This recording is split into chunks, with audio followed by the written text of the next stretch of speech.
Girl, I'm not gonna ask you for nothing. This the last time. Just pay for this. No, I'm not. Pay for it. I'm not. You, no, ma'am. Okay, well, I'm about to go then. So I don't know what you about to do. Oh, you gonna go in with You gonna go? And he's gonna pay you back next week. That's what this is for. You gonna be washing dishes? No, I'm not. You're not gonna do that. Don't. What are you looking for? Looking for somebody to come take you to the Girl, bed. ain't nobody about to do that. Here go the tab. For that shit. Monica, it's $45. That's your $45. Yeah. What do you mean? Yeah. You lying ass. That's all I got, and you know what I gotta do. You know I gotta get my car fixed.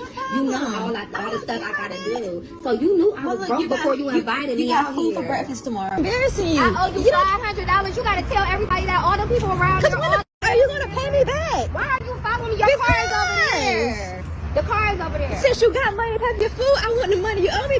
No, I'm not giving you nothing. I'm not rich, but I get off my ass every day to make sure I ain't broke. And that's the reality. You are not a bank. Do you know where I'm going with this? Do not lend people money that you do not have, okay? If you have money in the bank for your bills, that money is for your bills. It's not extra money that you have available so that you can lend it to your brother, your cousin, your sister, your aunt, your mom, anybody. The last thing you want is to lend somebody money that you have for a bill that's due at the end of the month and you think that they're going to pay you back, and then A, B, C, or D happens. They don't pay you back, and now you have a late fee. Now you have a delinquency, and guess what? When they pay you back, if they pay you back, they're not paying you back that extra fee that you got charged. They're not paying you back your NSF fee or insufficient funds fee. They're only going to pay you back what they owe you. I can bet you right now, if you think inside your memory bank, you can at least pick at the very least one person that owes you money that doesn't even acknowledge that they owe you money, or somebody that you used to be friends with and now you're no longer friends with them because they started acting funny after they borrowed money from you, and now your friendship is over because of money. So my personal rule when it comes to money, I'd rather not lend money out. If you ask me for money, my maximum is probably 25 to 30 bucks. You can keep it. I'm not going to expect it back. If someday you feel like paying it back, Zelle it, Cash App it, whatever you want. But I'm not going to sit here and lend you money. I'm not a bank. I don't got money coming out my butt. I don't have a whole bunch of extra money lying around. So I'd rather you not ask me. If it gets to that point and you need help with something and I'm your last resort, here you go. Here's 25 bucks. That is the maximum that I can contribute to your life. I don't expect it back, because the last thing I want is to lose a friendship over money or to lose a family member over money. To me, it's not worth it. I'll stop messing with somebody because they acted funny about other things, about, A, B, or C, but I don't want to stop being friends with somebody. I don't want to have issues with somebody over money. So I know my limitations.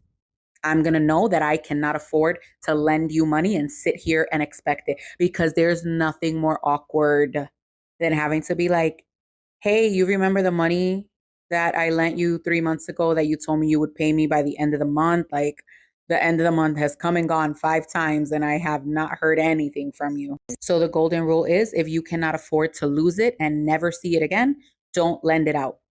But you know what though? Even if you can afford it, if sometimes money is just not an object, right?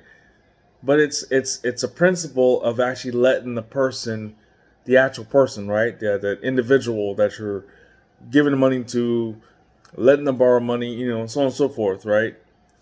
There's certain people we know don't have a job, got priorities that they don't really take care of, right? But they got every excuse as to why they need that money from you.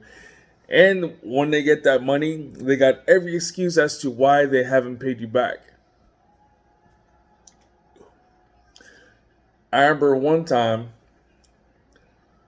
a brother of mine lent someone some money, never heard back about when they're going to get paid. Right? A week went by, a month went by, so on and so forth. That person who lent the money asked, hey, do you need a payment plan? I'm okay with doing that too. And that person kept saying, no, that's, don't disrespect me with the payment plan, but they still weren't getting the money.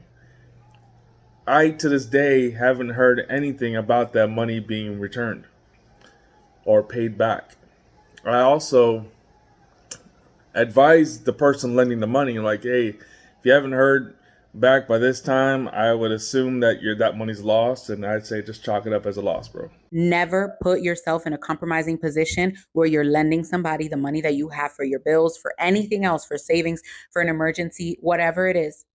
Do not take money from one place to give to someone else and expect them to pay you back. Because even if they do, again, it might not be in a timely manner and you might end up paying some extra fees because of it. Be smart with your money. You're not a bank. We're all struggling, so you ain't got money. What are we going to say when somebody says, hey, Jenny, you got money? The answer is no. I don't got money right now. And if you do, give them a $20 bill. That is all I can contribute. Keep it. I don't need it back. But again, if you're not on a tight budget and you've got the money, you're still not a bank. You know, there are the people out there, you know, and they're our friends, our family, whatever, and they're always delinquent with whatever, you know, whether it's bills or just you. They're delinquent paying you back, right?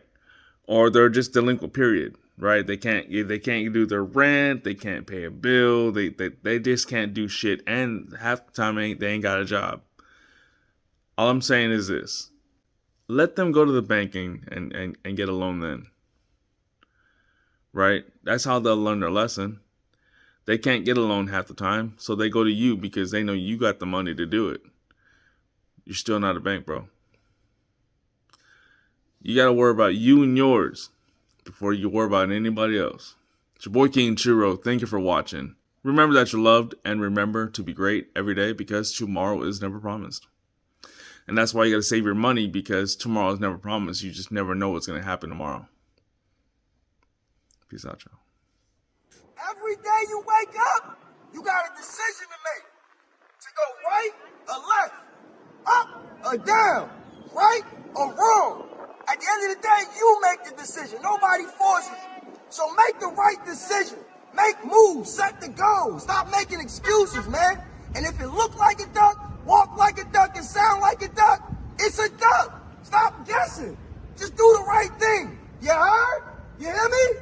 I love y'all. Stay positive. Love one another. All right.